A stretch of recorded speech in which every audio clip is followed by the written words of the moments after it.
Kita buka Kejadian pasal 24. Perlukah mentor dalam menjalin hubungan? Ya, kita buka dalam kitab Kejadian pasal yang ke-24. Di pasal ini menarik sekali karena kita akan belajar bagaimana anak perjanjian yaitu Ishak menemukan jodohnya. Ayat 1. Adapun Abraham telah tua dan lanjut umurnya, serta diberkati Yahweh dalam segala hal. Berkatalah Abraham kepada hambanya yang paling tua dalam rumahnya. Nah, hamba ini namanya Eliezer. Itu kalau terjemahkan bahasa Indonesia artinya Roh Kudus. El itu Elohim, Ezer itu penolong. Jadi Tuhan yang penolong itulah Roh Kudus. Nah, kata ini yang paling tua dalam rumahnya. Jadi mentor itu penting dalam berpacaran, apalagi menentukan. Nah, yang paling tua di ayat ini itu boleh disebut orang tua, ya. Juga bisa disebut pembimbing, ya, atau rohaniawan yang sudah percayai. Nah, itu disebut orang yang paling tua di dalam rumahnya. Ini penting sekali. Jadi ketika seseorang mulai tertarik, dan tertariknya harus tahu yang satu pun juga tertarik. Jadi nggak perlu kejar-kejaran kayak ayam begitu. Maaf. Tapi dua-dua langsung tahu. Langsung lapor ke orang tua. Bisa ayah ibu, bisa kakak rohani, bisa mentor, bisa gembala, ya rohaniawan, siapa saja yang sudah anggap lebih tua untuk minta nasihat.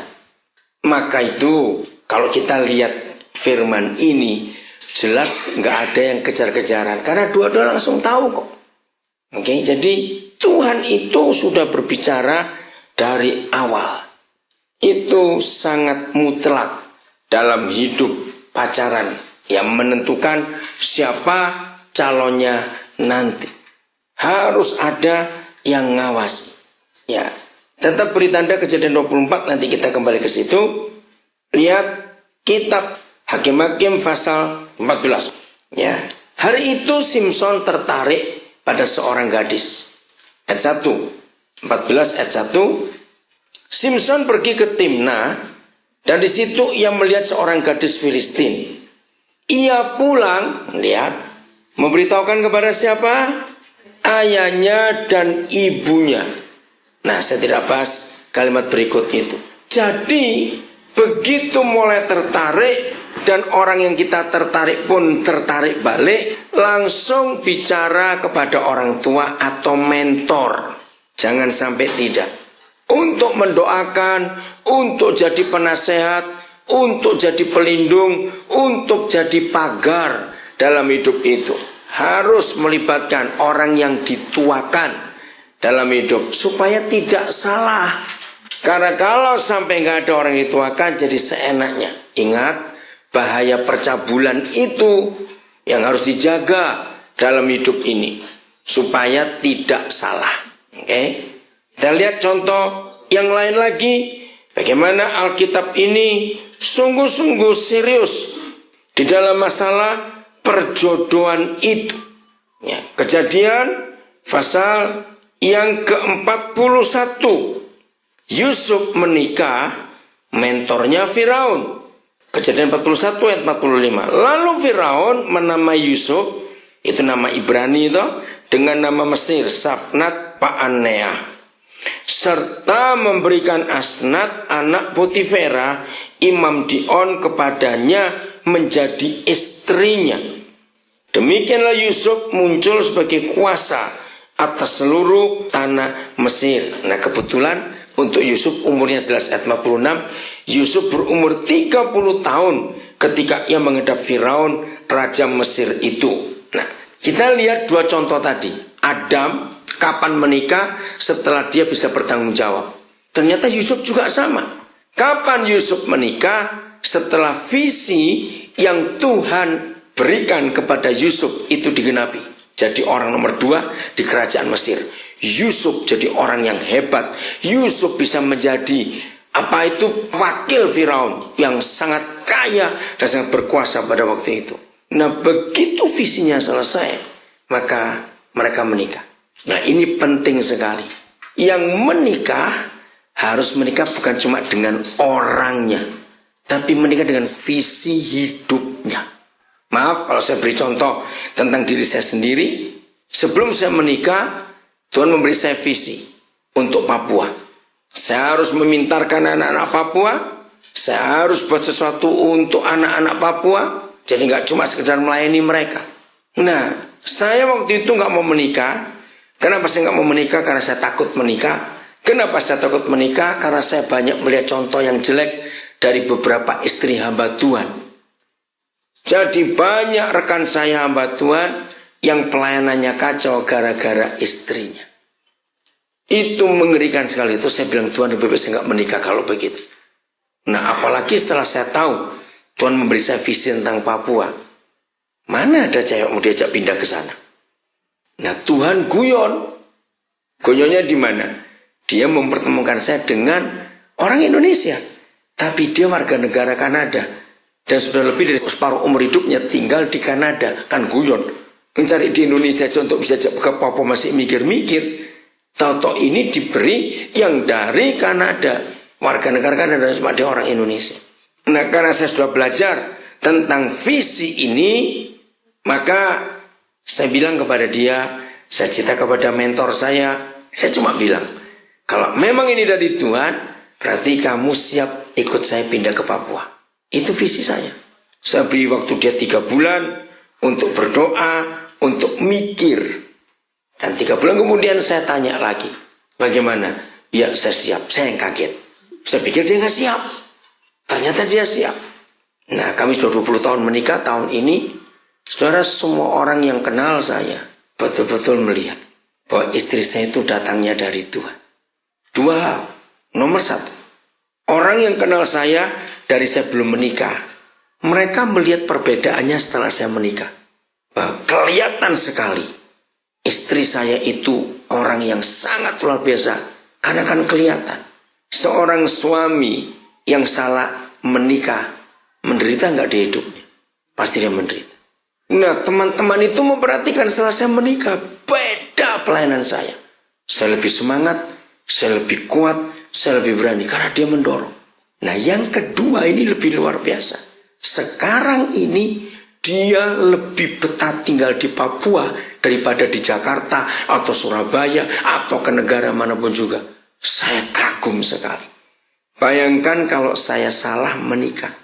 Saya tidak menikah dengan orang yang bisa menikah dengan visi saya. Hancur.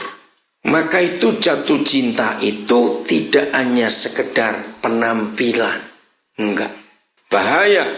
Kalau jatuh cinta hanya sekedar penampilan, berbahaya sekali. Kenapa? Visi kita bisa berubah tidak? Nah, itu bahayanya. Kalau orang itu mencari yang cantik atau yang cakep saja, satu hari orang itu bisa ketemu lebih cantik, lebih cakep tidak? Nah, terus kira-kira jadi apa dia? Wah, salah aku ini dengan ini. Lu betul tidak? Harusnya dengan yang ini. Terus mau apa kamu? Ngerti? Yang kedua, orang yang menikah karena fisiknya, dia akan bosan dengan pasangannya. Kenapa? Ayo jujur ya. Manusia itu lebih gampang ngeliat ke dirinya atau ngeliat ke orang lain. Nah, dia nggak bisa lihat ke dirinya. Kalau dia pun tambah umur tambah jelek. Yang dilihat cuma pasangannya. Kok tambah jelek kamu? Loh, betul tidak? Loh, ya tahu kan tadi saya tanya. Orang lebih gampang ngeliat kemana? Ke dalam atau keluar? Nah, itu dia. Pasangannya tersinggung, kamu juga jelek, gak bisa. Nah, itu marah dia. Ini berbahaya. Bagi yang cowok, dengar ya. Yang cewek jangan tersinggung. Ya, lihat aja faktanya. Secantik-cantiknya seorang gadis. Cantik. Wah, saudara, ideal. Tingginya, pinggulnya, pinggangnya, semuanya pokok ideal. Secantik-cantiknya gadis itu, kalau hamil tetap jelek. Loh, betul tidak? Nggak ada orang hamil itu cantik, melar semua. Nah, di situ kalau menikah karena mata, karena fisik, maka itu nggak sedikit ada suami malu kalau jalan dengan istri lagi hamil. Dia kayak jalan dengan beduk aja. Kenapa? Nah itu kan bahaya. Maka itu bukan karena fisiknya. Ingat itu baik-baik. Menikah terus dengan visinya, bukan fisiknya. Harus bisa sehati, bisa mendukung. Kalau tidak rusak pernikahan itu. Maka itu mentor itu perlu. Siapa yang jadi mentor? Nah di Alkitab itu ditulis ada banyak. Jelas saya nggak bisa bukakan semua ini. Bagaimana pentingnya seorang mentor yang membimbing, yang mengawasi, yang menuntun, yang menasihati. Jadi cari ya siapa mentor saudara, siapa yang saudara anggap sebagai orang tua untuk mendoakan, untuk melihat itu. Karena kita manusia punya banyak kelemahan dan kekurangan dalam hidup ini. Kita lanjutkan. Oke, masih Kejadian 24 ayat 2 ya, masih 2 ya. Berkatalah Abraham kepada hambanya yang paling tua dalam rumahnya, yang menjadi kuasa atas segala kepunyaannya, katanya, baiklah letakkan tanganmu di bawah pangkal pahaku. Ini sumpah orang zaman itu. Supaya aku mengambil sumpahmu demi Yahweh Tuhan yang mempunyai langit dan yang mempunyai bumi, bahwa engkau tidak akan mengambil untuk anakku seorang istri dari antara perempuan Kanaan yang diantaranya aku diam. Nah, jadi syaratnya bagi kita yang percaya Tuhan Yesus harus yang seiman. Tidak boleh dari perempuan yang lain dari Kanaan. Tetapi engkau harus pergi ke negeriku dan kepada sanak saudaraku untuk mengambil seorang istri bagi Ishak anakku yang masih satu darah, keluargaku. Bukan berarti hubungan darah dekat, tapi hubungan darah Yesus. Harus, ini sumpahnya ya, untuk mengambil seorang istri bagi Ishak anakku dari negeriku, dari sanak saudaraku. Lalu berkatalah hambanya itu kepadanya, mungkin perempuan itu tidak suka mengikuti aku ke negeri ini. Haruskah aku membawa anakmu itu kembali ke negeri dari mana tuanku keluar? Wajar bukan Eliezer? Oke, aku bisa sampai ke negerimu dan ketemu dengan sanak saudaramu, keluargamu di sana. Aku ketemu calon untuk Ishak, tuanku muda itu. Tapi gadis itu nggak mau ikut. Ya, ini pertanyaannya. Lalu bagaimana? Tetapi Abraham berkata kepadanya, awas, marah dia. Awas, jangan kau bawa anakku itu kembali ke sana. Firman ini kita jadikan tolok ukur. Kata kembali ke sana, ke hidup yang lama dari Abraham dulu sebelum dipanggil. Kan dia penyembah berhala. Jadi begini, kalau ada orang muda Kristen, baik cewek maupun cowok, lalu punya pacar. Ternyata begitu dia pacaran, hidupnya kembali ke cara hidup yang dunia dulu. Wah, makin kacau hidupnya. Berarti itu bukan dari Tuhan. Maka itu Abraham marah. Awas, jangan kau bawa balik anakku itu ke sana. Artinya kembali ke dunia. Jadi periksa ya, yang sedang punya pacar sekarang, periksa bagaimana pacaran saudara. Makin kudus atau makin kudis? Istilah begitu. Ayo, makin ke arah mana pacaran ini? Kalau makin ke arah dunia, pasti pacarmu bukan dari Tuhan. Karena kau nggak dibawa makin kudus. Ya, Abraham tidak mau hal itu terjadi untuk anaknya. Yahweh Tuhan yang mempunyai langit, yang telah memanggil aku dari rumah ayahku serta dari negeri sanak saudaraku, dan yang telah berfirman kepadaku serta yang bersumpah kepadaku, demikian kepada keturunanmu lah akan kuberikan negeri ini. Dialah juga yang akan mengutus malaikatnya berjalan di depanmu, sehingga engkau dapat mengambil seorang istri dari sana untuk anakku. Tetapi jika perempuan itu tidak mau mengikuti engkau, maka lepaslah engkau dari sumpahmu kepadaku ini. Hanya saja, diulangi lagi, janganlah anakku itu kau bawa kembali ke sana. Tidak boleh hidupnya makin duniawi, makin tidak karu-karuan. Siapa yang pernah mendengar orang-orang berkata begini, kamu itu akan jadi apa? Tergantung siapa istri atau suamimu nanti. Kira-kira betul nggak itu, Tuhan? Dan itu betul. Kita tambah rusak atau tambah baik tergantung siapa yang paling dekat dengan kita.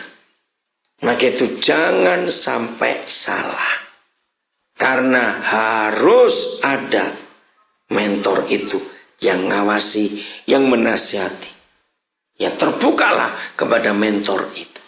Kalau saudara sudah punya mentor itu, kakak rohani, kakak pembimbing, atau orang tua yang mengerti betul-betul, maka lanjutkan.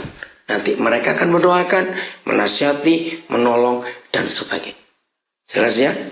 Oke, kita lanjutkan. Hal itu sudah selesai. Masih bicara tentang pacaran. Mari kita lihat kitab Rut. Ya, kitab Rut. Ini kitab yang sangat luar biasa. Oke, Rut, kenapa dikasih kamu nama Rut? Ini kisahnya. Ya, Rut ini dari perempuan Moab, bukan orang Yahudi. Tapi dia seorang yang sangat luar biasa. Pada zaman para hakim memerintah, ada kelaparan di tanah Israel. Lalu pergilah seorang dari Bethlehem Yehuda beserta istrinya dan kedua anaknya laki-laki ke daerah Moab untuk menetap di sana sebagai orang asing. Nama orang itu ialah Elimelech, nama istrinya Naomi, dan nama kedua anaknya Mahlon dan Kilion. Semuanya orang-orang Efrata dari Bethlehem Yehuda. Dan setelah sampai ke daerah Moab, diamlah mereka di sana. Kemudian matilah Elimelech, suami Naomi itu, sehingga perempuan itu tertinggal dengan kedua anaknya.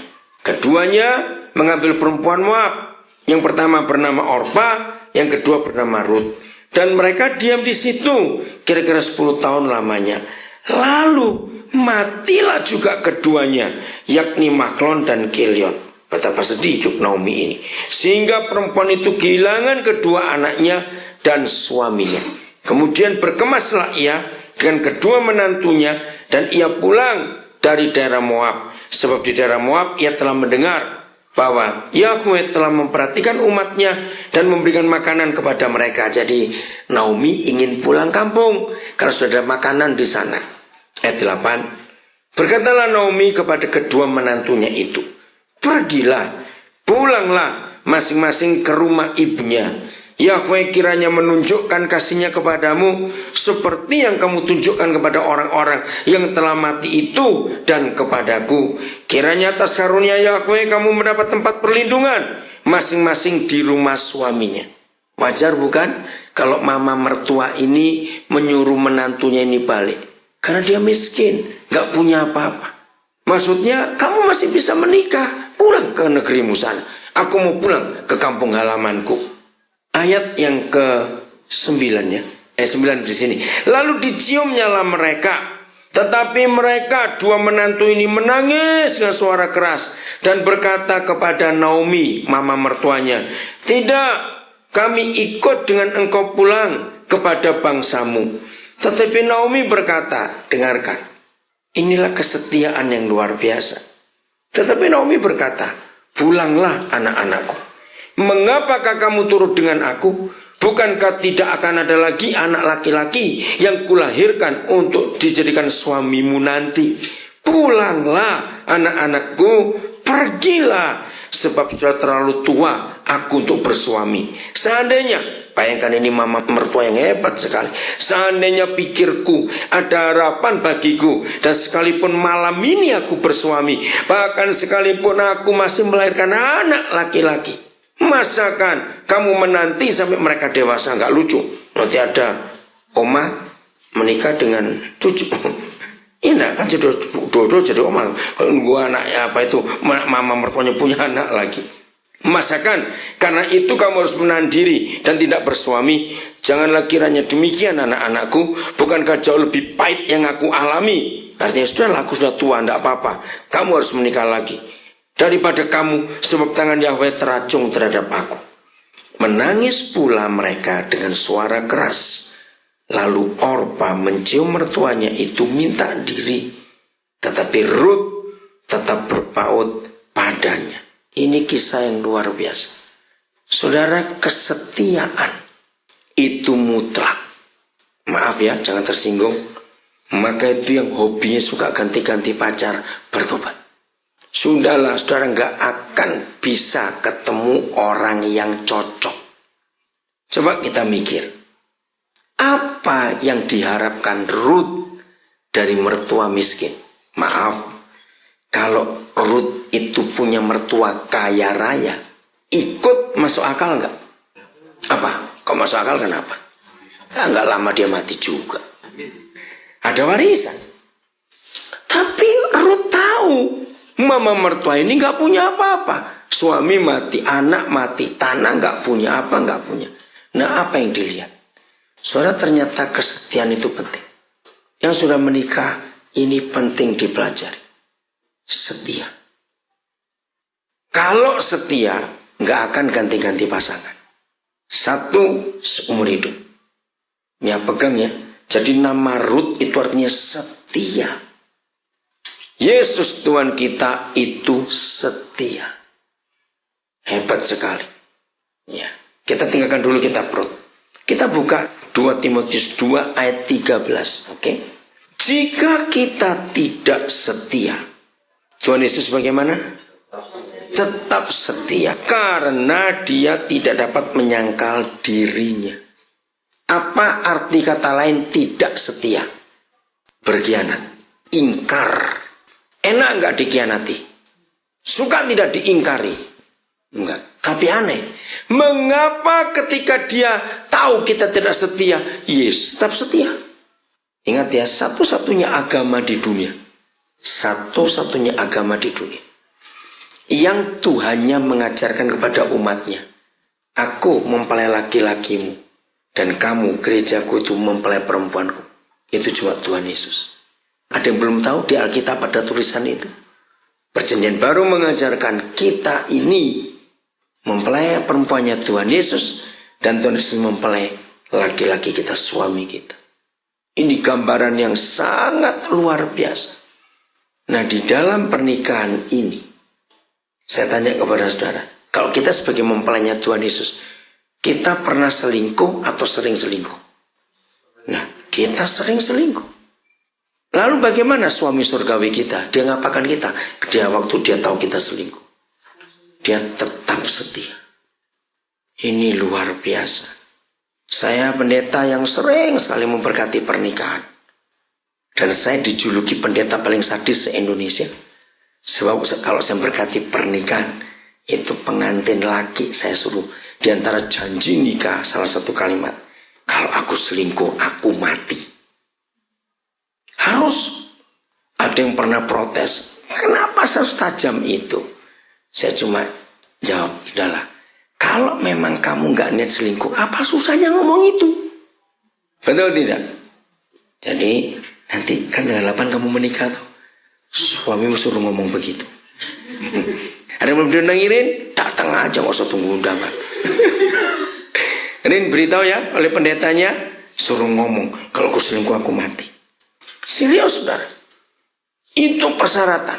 Kalau mereka minta saya menikahkan mereka. Kenapa harus suami yang berjanji? Karena menjadi suami itu wakil Tuhan Yesus. Ya, menjadi suami itu wakil Tuhan Yesus. Oke, kita lihat ayatnya. Efesus pasal 5. Efesus pasal yang ke-5. Ayat yang ke-25. Hai suami, suruh apa?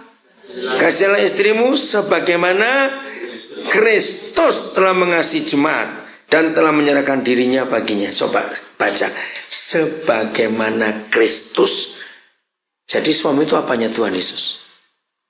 Wakilnya. Suami itu seperti Tuhan Yesus.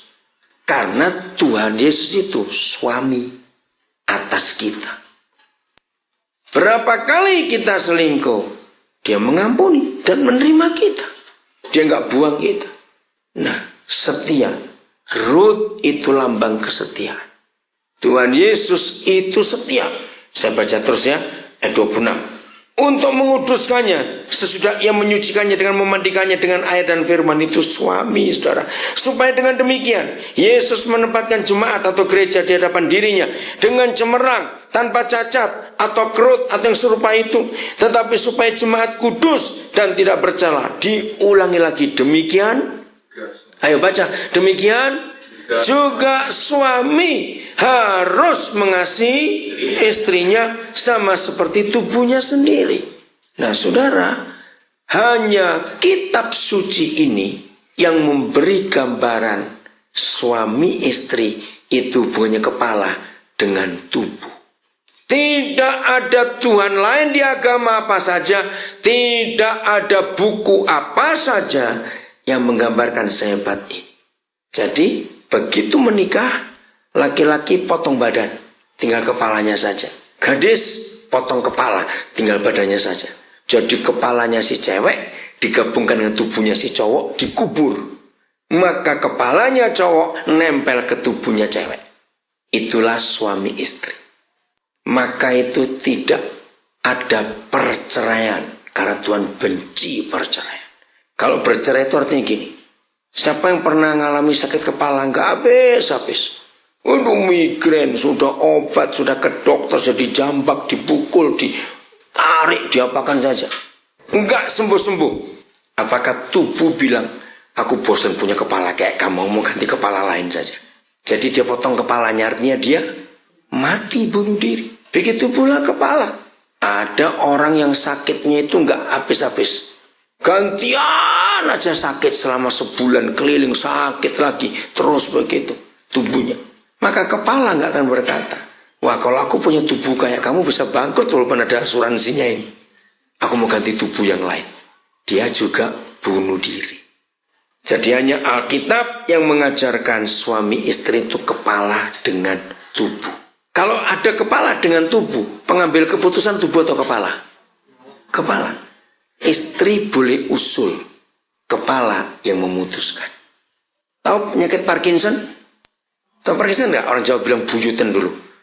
Nah, kalau ada istri enggak tunduk pada suaminya, itu keluarga Parkinson. Istrinya maunya sendiri saja, enggak menghormati kepalanya. Hebat sekali hukum ini. Saya lanjutkan. Masih Efesus 5 ayat 29. Sebab tidak pernah orang membenci tubuhnya sendiri, tetapi mengasuhnya dan merawatinya, sama seperti Kristus terhadap jemaat. Karena kita adalah anggota tubuhnya. Yesus kepala, karena dia suami, kita istrinya, karena kita tubuhnya. Jadi kalau nanti saudara menikah, ingat, istri harus tunduk pada suami, bukan untuk dijajah, karena tubuh harus tunduk pada kepala. Kepala nggak boleh sewenang-wenang. Harus menjaga tubuh ini sedemikian rupa. Maka itu, dengar ya, menjadi suami itu jauh lebih berat daripada jadi presiden. Kenapa? Presiden bisa pensiun, suami nggak boleh pensiun kalau nggak mati. Maka itu kalau rumah tangga mengalami goncangan besar maupun kecil, surga nggak cari mana mertuanya, enggak. Yang dicari mana suaminya.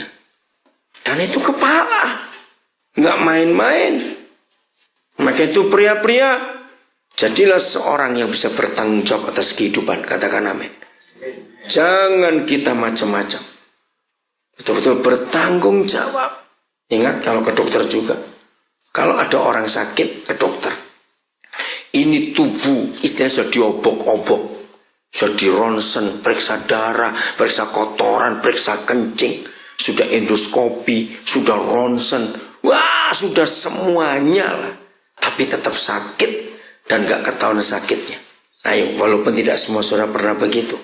Lalu dokter nganjurkan apa pada orang ini? Periksa apanya? Kepalanya ini loh, harus MRI. Ada apa itu di kepalanya? Karena tubuhnya nggak apa-apa. Berarti kepalanya, siapa jadi kepala itu tadi? Suami. Maka itu penting sekali kita mengenal hukum ini. Nah, kembali Rut yang adalah setia. Yesus Tuhan itu setia, katakan amin. Maka itu walaupun kita mengkhianati, dia tidak akan mengkhianati balik. Enggak, dia tetap setia. Ya, kembali ke 2 Timotius 2 ayat 13 tadi. Ya, ayat 13. Kalimat terakhir ini kita pelajari. Jika kita tidak setia, Yesus tetap setia. Karena bagaimana? Ayo, karena apa? Tuhan Yesus bagaimana? Tidak dapat menyangkal dirinya. Maka itu kenapa sejak pacaran pun kesetiaan itu mutlak. Betul tidak? Kalau masih pacaran sudah kelihatan, sudah jalan dengan pacarnya, masih matanya lihat kiri kanan terus. Untuk apa menikah dengan orang seperti itu? Enggak setia dia. Nah, kesetiaan itu syarat mutlak dalam pernikahan. Sakit yang paling sakit itu kalau dikhianati dalam pernikahan. Betul lihat? Betul tidak, saudara? Itu yang paling sakit. Nah, kita kan melihat mengapa Tuhan Yesus tidak dapat menyangkal dirinya, sehingga walaupun kita tidak setia, dia tetap setia. Dia mempelai laki-laki kita mempelai perempuannya. Kita lihat Wahyu 19 ayat yang ke-11. Kenapa? Kalau kita tidak setia kok dia tetap setia? Luar biasa kesetiaan Tuhan Yesus itu. Wahyu 19 ayat 11. Lalu aku melihat surga terbuka. Sesungguhnya ada seekor kuda putih. Dan ia yang menungganginya. Siapa yang menungganginya ini? Tuhan Yesus. Bernama, apa namanya? Yang setia dan yang benar. Ia menghakimi dan berperang dengan adil. Oh, ternyata nama Tuhan Yesus itu yang setia. Maka itu dia tidak bisa menyangkali dirinya. Walaupun kita tidak setia, dia akan tetap setia. Karena namanya yang setia. Oke, saya beri ilustrasi. Siapa pernah dengar ada orang namanya Pak Selamat? Banyak atau sedikit? Banyak. Gitu. Nah, mengapa orang tuanya memberi nama Selamat? Supaya selamat. Tetapi Pak Selamat yang satu ini langganan tabrakan. Cocok gak dengan namanya? Gak cocok, harus diganti. Nah, itu ilustrasinya. Yesus Tuhan kita namanya yang setia. Itu gak bisa diganti. Maka itu dia setia kepada kita. Maaf, kalau ada di antara kita, maaf ya, punya papa yang gak setia kepada mama kita. Kalau dia cewek, kalau anaknya itu anak cewek, maka anak cewek itu akan takut menikah. Kenapa? Dia takut kalau ketemu suami kayak papanya. Ngeri. Tidak setia itu merusak semua. Kalau anaknya cowok, bahayanya. Begitu ribut dikit dengan istrinya, kalau nanti anak cowok sudah dewasa menikah, dia langsung akan ingat perbuatan bapaknya. Tinggal cari yang lain. Maka itu pria-pria, suami-suami, marilah kita setia. Satu untuk seumur hidup. Siapa yang pernah tahu? Hanya ada satu binatang yang melambangkan kesetiaan, melambangkan perdamaian, melambangkan kekudusan. Binatang apa itu? Burung merpati. Itu luar biasa. Ternyata merpati ini burung yang sangat hebat. Di antara berapa kehebatan yang saya tahu, satu, dia nggak punya empedu. Maka itu nggak bisa pahit hati dia. Dua, merpati itu setia dengan satu pasangan. Jadi merpati itu monogami. Maka itu orang Madura suka buat perlombaan burung merpati. Namanya Andu Andoro itu. Pernah tahu nggak itu? Nah, dulu saya masih kecil, saya lihat, karena tinggal di daerah Jagalan, itu banyak orang Madura sepanjang kali Penile itu. Wih, kalau mereka itu aduan, kenapa betet, kakak tua, gagak, nggak bisa dibuat aduan? Karena mereka poligami. Nah, yang saya heran, ada yang belum tahu nggak? Angkat tangan dulu supaya saya bisa terangkan. Ada yang belum pernah lihat aduan burung merpati itu? Ada yang belum? Kasihan. Orang Surabaya bukan? Bukan orang Surabaya. Dari mana, Pak? Oh, Sulawesi, pantesan belajar. Jadi begini, yaitu judi, saya sebetulnya judi. Tapi saya nggak lihat judinya. Jadi betinanya, kalau saya pakai istilah istrinya ya, itu dipegang oleh pemiliknya di darat. Lalu suami burung ini, itu rombongan loh saudara, nggak cuma satu. Dibawa pergi jauh. Nah di situ aduannya, namanya aduannya, makin jauh bisa 10 km, bisa 20 km. Itu yang saya heran burung ini. Mereka bisa tahu. Dan biasanya paling dikit itu 5 orang pegang istri merpati ini.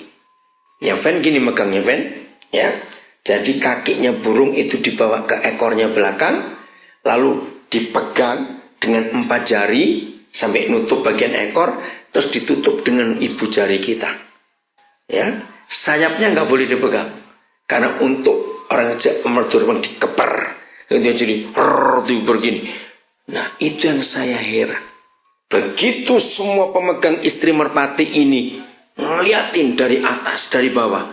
Begitu ada titik-titik hitam dari jauh, mereka siap. Saya betul-betul terharu melihat burung yang setia. Dari ketinggian, nah itu dihitung nungkiknya. Bagus tidak antara ekor dengan sayapnya si suami ini seimbang atau tidak.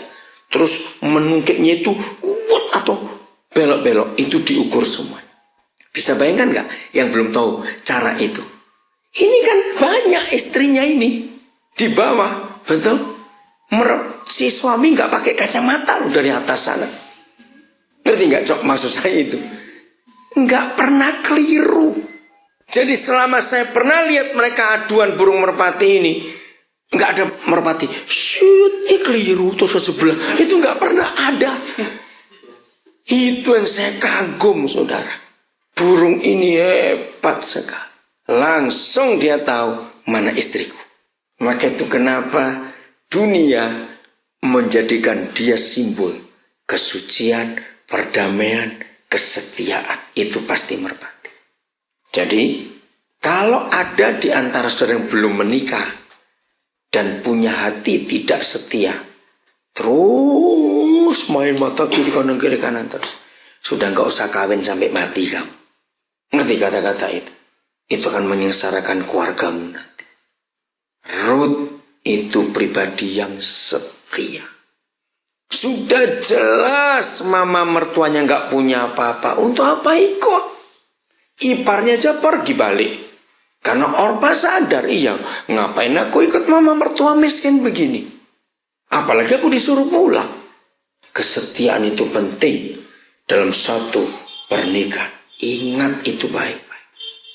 Yang sudah menikah, jaga diri kalian untuk setia pada pasangannya. Kalau tidak kita malu dengan burung merpati. Malu sekali. Jadi suami-suami jaga diri kita. Katakan amin para pria. Kita harus jaga diri kita untuk tetap setia. Tidak boleh ganti-ganti pasangan. Sama sekali tidak. Jadi tidak ada alasan apapun. Begitu seringkali orang membaca ayat yang salah di Matius 19. Orang boleh menceraikan istrinya kalau karena zina. Enggak. Karena zina pun tetap Tuhan Yesus tidak pernah menceraikan kita. Dia tahu kita selingkuh. Maka itu jujur, baik yang sebelum menikah maupun yang sudah menikah. Ada enggak kesetiaan itu di hidup kita? Jujur saudara. Kalau tidak ada, belajarlah dari Tuhan Yesus. Nah saya ini suka menyelidiki bahasa-bahasa. Saya senang. Nah saya kagum. Ternyata bahasa Belanda adalah bahasa yang paling tepat untuk bicara pernikahan. Kenapa? Karena kita tahu sejarah bukan? Betapa pengaruh Alkitab, pengaruh kekristenan itu kuat di negeri Belanda. Bahasa Belanda menikah itu trouw. Ya T-R-O-U-W. Trouw. Nah kata trouw itu artinya setia. Inggrisnya pakai kata trust, mempercayai. Jadi orang Belanda kalau mau berkata mau menikah, itu berkata aku mau setia dengan dia. Trouw, aku mau setia dengan dia. Wah itu dahsyat sekali. Jadi sama, kalau saudara nanti mau menikah harus setia. Maka itu satu-satunya pernikahan di dunia ini yang ada janji nikah setia sampai mati, hanya pernikahan Kristen dan Katolik. Di agama apa saja tidak ada janji setia, hanya Kristen dan Katolik, karena Alkitab kita adalah hukum itu. Jadi jangan main-main, harus setia. Anak-anak akan terluka kalau melihat papa mamanya tidak saling setia. Sakit hati anak-anak itu. Kalau mereka melihat orang tuanya, ayah ibunya saling melukai. Maka itu mutlak, suara kesetiaan itu harus ada dalam rumah tangga kita. Tidak boleh tidak. Karena itu yang Tuhan rindukan. Bagaimana kasih itu akan terbukti? Saya ulangi, saya minta saudara jawab. Bagaimana kasih dan cinta itu terbukti? Dengan apa? Kesetiaan. Arti kata setia, aku tidak mau melukai pasanganku. Itu artinya. Aku tidak mau melukai pasanganku. Maka itu selama pernikahan nanti, saudara hiduplah sungguh-sungguh dalam kesetiaan.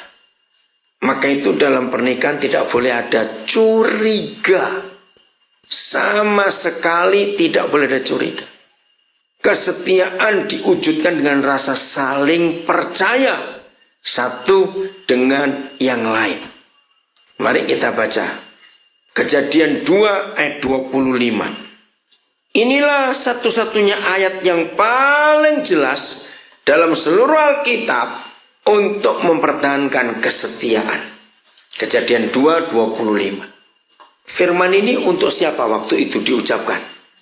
Untuk Adam dan Hawa. Nah, sebetulnya nggak usah ditulis, semua orang tahu kalau Adam dan Hawa zaman itu telanjang karena belum ada pabrik tekstil. Betul tidak? Tapi mengapa Yahweh Tuhan berfirman, mereka keduanya telanjang, manusia dan istrinya itu, tetapi mereka tidak merasa malu. Saya pertama belajar ayat ini, saya ngomong gitu, Bapak ngapain ditulis firman ini? Semua kami tahu kok kalau mereka telanjang, sebab zaman itu belum ada pabrik tekstil. Tapi ternyata saudara, psikologi mengagumi ayat ini. Orang ateis, orang komunis saya pernah ketemu sebabnya. Mereka kagum waktu saya bicara soal pernikahan. Kenapa? Ternyata hal yang paling mutlak dalam hidup pernikahan adalah ketulusan dan kejujuran kedua orang yang namanya suami istri. Kata telanjang itu nggak ada unsur seks sama sekali. Saya ulang, kata telanjang tidak ada unsur seks sama sekali. Tapi ini bicara soal kejujuran, keterbukaan. Harus jujur, harus terbuka. Jadi yang sudah menikah ya, nggak boleh ada rahasia. Ya, nanti yang akan menikah, suami istri yang handphonenya pakai PIN, harus saling tahu PIN-nya. No, serius. Kalau berak handphone nggak boleh dibawa. Maksudnya apa itu? Ngerti maksudnya? Pasti ada rahasia di handphone itu. Kalau suami istri punya email, password harus saling tukar, harus saling tahu. Jujur, terbuka. Suami istri nggak boleh ada yang dirahasiakan. Itu arti kata telanjang. Jadi suami bisa ngelihat istrinya apa adanya, istri bisa ngelihat suami apa adanya. Itulah kesetiaan. Nggak usah takut. Suami istri lagi berdua, tato teleponnya bunyi, nggak boleh lari dari situ, awas. Betul tidak, Sir? Kalau sampai salah satu mereka terima telepon terus lari, semuanya ngapain? Hebat bukan ayat ini, saudara? Suami istri boleh punya nomor tabungan di bank yang berbeda, tapi jumlah harus saling tahu. Karena telanjang, duitku segini, duitmu seberapa, harus tahu. Nah, siapa pernah dengar, saya nggak minta itu terjadi lagi, tapi saya pernah mengalami satu peristiwa menyedihkan. Pemakaman seorang bayi umur 5 hari. Bayi laki-laki yang ditunggu keluarga itu. Di kuburan itu ada ranjang rumah sakit yang dibawa keluar. Dan ada pasien, itu ibunya anak itu. Ketika peti masuk ke liang kubur, ibu ini menjerit, aduh, pilu mendengar cerita. Ampuni mama nak, mama salah. Aduh saudara, tidak ada orang setegar apa yang gak nangis. Masih lemah. Dan apa? Mereka sudah punya 4 cewek semua. Pengen anak laki. Nah, kandungan umur 3 bulan. Ada SMS nganggur, SMS iseng masuk ke handphone si istri. Nah, kok kurang ajarnya SMS ini bisa tahu suaminya lagi di kota Palu. Karena saya ngikuti perkembangan keluarga itu. Marah istri ini. Nah, yang SMS kurang ajar juga, kok bisa tahu? Ibu, saya lihat suami ibu di Palu, bukan sekarang di hotel ini. Dengan cewek ini. Nah, pas itu juga handphone suami lagi dimatiin. Karena memang dia ada meeting. Itulah setan. Karena dia, si istri percaya SMS. Udah, dilacak di website ternyata salah. Oke. Berapa minggu kemudian, muncul lagi SMS lain. Dari nomor yang lain lagi. Nah, itu terjadi berapa kali. Akhirnya si istri ini marah. Dia pukuli perutnya, saudara. Ngapain aku punya bapak kayak bapakmu? Wah, dia sengaja makan yang aneh-aneh supaya anak ini gugur. Dia emosi betul. Saudara, ternyata semua itu bohong. Ada orang gak suka keluarga ini harmonis. Tapi terlambat. Anak ini sudah salah semua.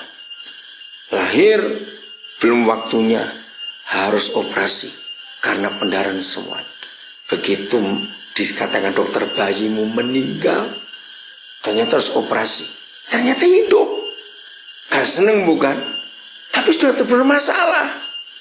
Seharusnya nggak perlu disesar. Tunggu aja. Cuma nggak tahu bagaimana, mungkin itu detak jantungnya diam, operasi hidup. Tapi karena dianggap sudah meninggal, waktu penanganan sesar itu nggak betul karena dibilang sudah mati. Kesalahan lagi, aduh. Umur 5 hari bayi lagi sudah ditunggu. 5 hari kemudian meninggal. Saya bilang, Tuhan jangan saya ngalami ini lagi. Saya nggak sampai hati. Bisa bayangkan bukan? Kenapa? Karena curiga. Lebih percaya SMS. Nggak percaya pasangannya. Maka itu jaga hidup kita semua. Kesetiaan itu penting. Suami istri perlu telanjang, perlu terbuka, jujur satu dengan yang lain. Nggak boleh ada rahasia apa. Ya kalau saya menikah, jaga. Kata telanjang itu bicara komunikasi. Yang menikah satu suku aja, sering ribut bukan? Apalagi beda suku. Wah, jangan sampai itu.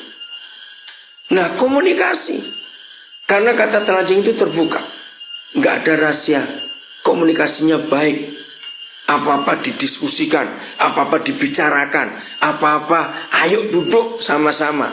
Jangan nuduh, jangan curiga, jangan berkata mungkin, kira-kira. Tidak ada. Dalam pernikahan harus ada fakta. Dalam pernikahan gak boleh dengar orang itu berkata begini. Kemarin mamamu telepon berkata begini, orang ini berkata begitu. Tidak boleh dalam pernikahan. Harus terbuka. Kalau tidak, maka setan akan masuk dalam rumah tangga itu. Jadi jujur. Nah itu kalau saya konseling pranikah, persiapan pernikahan, saya harus berkata pada mereka, harus terbuka semuanya kamu. Dulu kamu pernah pacaran berapa kali? Terus ngapain aja dengan pacarmu? Dua-dua harus tahu. Harus terbuka. Supaya nggak ada rahasia. Kenapa sekarang kita sering muncul gara-gara Facebook CLBK? Betul? Bukan Ciluba. Kenapa bisa muncul CLBK? Cinta lama bersemi kembali karena ada rahasia yang belum terbuka. Maka itu bisa muncul. Dan ayat ini ternyata hebat sekali. Telanjang, jujurlah, berkatalah apa adanya. Nggak usah takut diketahui kelemahan kekurangan kita. Nah, dalam komunikasi, kalau saudara sering dengar, kenapa orang-orang banyak berkata kalau menikah nggak akur, ih kamu tuh kayak kucing dan anjing aja. Pernah dengar nggak orang ngomong seperti itu? Dan ternyata betul. Kucing dan anjing itu nggak punya penterjemah, maka itu komunikasi mereka terputus dan ributlah mereka. Lu serius belajar biologi? Saya belajar biologi di situ. Ternyata kucing dan anjing itu bahasa sandinya pada ekor mereka. Anjing itu kalau lagi seneng hatinya, lagi girang, ekornya goyang. Yang punya anjing pasti tahu. Tapi kebalikan dengan kucing, kalau dia marah, ekornya goyang. Nah, ketika anjing lihat kucing dari jauh, ekornya goyang-goyang, anjing terimanya, siapa dia? Teman baru ngajak bercanda. Tapi kucing dari jauh lihat ekor anjing goyang-goyang, dia tersinggung. Siapa nantang? Pagi-pagi belum sarapan itu. Nah, karena komunikasi nggak beres. Begitu mereka mendekat, ternyata dengan maksud yang berbeda. Ributlah mereka. Maka itu komunikasi penting dalam pernikahan itu. Harus telanjang, terbuka, nggak boleh ada rahasia apapun juga. Maka kalau suami istri itu terbuka, telanjang, tidak curiga, tidak mikir yang macam-macam, kesetiaan itu akan luar biasa. Jadi orang ngomong apa saja, maka mereka berkata, oh saya lebih percaya suami saya, oh saya lebih percaya istri saya. Kalau di rumah tangga ada kata itu, jadi orang mau ngomong apa saja, bisa mempan nggak mereka diganggu? Enggak, karena lebih percaya pasangannya, karena kenal kesetiaannya itu tadi. Akhirnya Ruth mendapat berkat yang luar biasa. Ingat, dari Ruth itu menjadi nenek moyang dari Tuhan Yesus. Nggak terhitung sebetulnya, karena dia kan bangsa lain. Cuma karena setia. Maka itu setia itu penting dan mutlak, saudara, dalam hidup. Saya ulangi lagi, yang sering ganti-ganti pacar, stop. Jadikan yang terakhir itu yang terakhir. Ya tapi sudah saya putus 2 bulan lalu, telepon balik. Loh kok serius itu? Mau cari apa lagi? Mau cari model bagaimana lagi? Ya sudah, itu yang terakhir. Karena perlu setia. Ingat, tidak seperti beli sepatu. Itu ingat baik-baik. Maka kalau dari awal saudara dan saya adalah tipe orang setia, berbahagialah saudara semuanya. Sungguh, Tuhan pasti akan bekerja di hidup orang yang setia. Setia nggak bisa di ronsen. Loh, betul nggak? Bisa setia dideteksi dengan sinar X di foto atau USG? Bisa nggak? Enggak. Setia itu hanya kita dan Tuhan yang tahu. Maka itu ciptakan itu di hidup kita. Kesetiaan itu penting sekali. Jadi perlu mentor dalam hidup dan perlu setia. Nggak usah cari yang aneh-aneh. Yang ada, terima hidup benar-benar di depan Tuhan. Tuhan menolong kita semuanya. Tuhan memberkati kita semuanya. Kita buka Kejadian pasal 24. Perlukah mentor dalam menjalin hubungan? Ya, kita buka dalam kitab Kejadian pasal yang ke-24. Di pasal ini menarik sekali karena kita akan belajar bagaimana anak perjanjian, yaitu Ishak, menemukan jodohnya. Ayat 1. Adapun Abraham telah tua dan lanjut umurnya, serta diberkati Yahweh dalam segala hal. Berkatalah Abraham kepada hambanya yang paling tua dalam rumahnya. Nah, hamba ini namanya Eliezer. Itu kalau terjemahkan bahasa Indonesia artinya Roh Kudus. El itu Elohim, Ezer itu penolong. Jadi Tuhan yang penolong itulah Roh Kudus. Nah, kata ini yang paling tua dalam rumahnya. Jadi mentor itu penting dalam berpacaran, apalagi menentukan. Nah, yang paling tua di ayat ini itu boleh disebut orang tua, ya. Juga bisa disebut pembimbing, ya, atau rohaniawan yang sudah percayai. Nah, itu disebut orang yang paling tua di dalam rumahnya. Ini penting sekali. Jadi ketika seseorang mulai tertarik, dan tertariknya harus tahu yang satu pun juga tertarik, jadi nggak perlu kejar-kejaran kayak ayam begitu. Maaf. Tapi dua-dua langsung tahu, langsung lapor ke orang tua. Bisa ayah ibu, bisa kakak rohani, bisa mentor, bisa gembala, ya rohaniawan, siapa saja yang sudah anggap lebih tua untuk minta nasihat. Maka itu kalau kita lihat firman ini jelas nggak ada yang kejar-kejaran karena dua-dua langsung tahu kok. Oke, jadi Tuhan itu sudah berbicara dari awal. Itu sangat mutlak dalam hidup pacaran yang menentukan siapa calonnya nanti. Harus ada yang ngawasi. Ya, tetap beri tanda Kejadian 24, nanti kita kembali ke situ. Lihat kitab Hakim-Hakim pasal 14. Ya, hari itu Simson tertarik pada seorang gadis. Ayat 1. 14 ayat 1. Simson pergi ke Timna dan di situ ia melihat seorang gadis Filistin. Ia pulang, lihat, memberitahukan kepada siapa? Ayahnya dan ibunya. Nah, saya tidak bahas kalimat berikut itu. Jadi, begitu mulai tertarik dan orang yang kita tertarik pun tertarik balik, langsung bicara kepada orang tua atau mentor. Jangan sampai tidak. Untuk mendoakan, untuk jadi penasehat, untuk jadi pelindung, untuk jadi pagar dalam hidup itu. Harus melibatkan orang yang dituakan dalam hidup supaya tidak salah. Karena kalau sampai nggak ada orang yang dituakan jadi seenaknya. Ingat, bahaya percabulan itu yang harus dijaga dalam hidup ini supaya tidak salah. Oke? Kita lihat contoh yang lain lagi. Bagaimana Alkitab ini sungguh-sungguh serius di dalam masalah perjodohan itu. Ya, Kejadian pasal yang ke-41. Yusuf menikah, mentornya Firaun. Kejadian 41 ayat 45. Lalu Firaun menamai Yusuf, itu nama Ibrani itu, dengan nama Mesir, Safnat Paaneah. Serta memberikan Asnat anak Potifera, imam Dion, kepadanya menjadi istrinya. Demikianlah Yusuf muncul sebagai kuasa atas seluruh tanah Mesir. Nah, kebetulan untuk Yusuf umurnya jelas ayat 56. Yusuf berumur 30 tahun ketika ia menghadap Firaun, raja Mesir itu. Nah, kita lihat dua contoh tadi. Adam kapan menikah setelah dia bisa bertanggung jawab.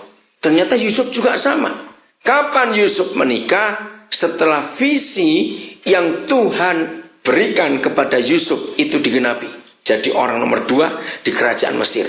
Yusuf jadi orang yang hebat. Yusuf bisa menjadi wakil Firaun yang sangat kaya dan sangat berkuasa pada waktu itu. Nah, begitu visinya selesai, maka mereka menikah.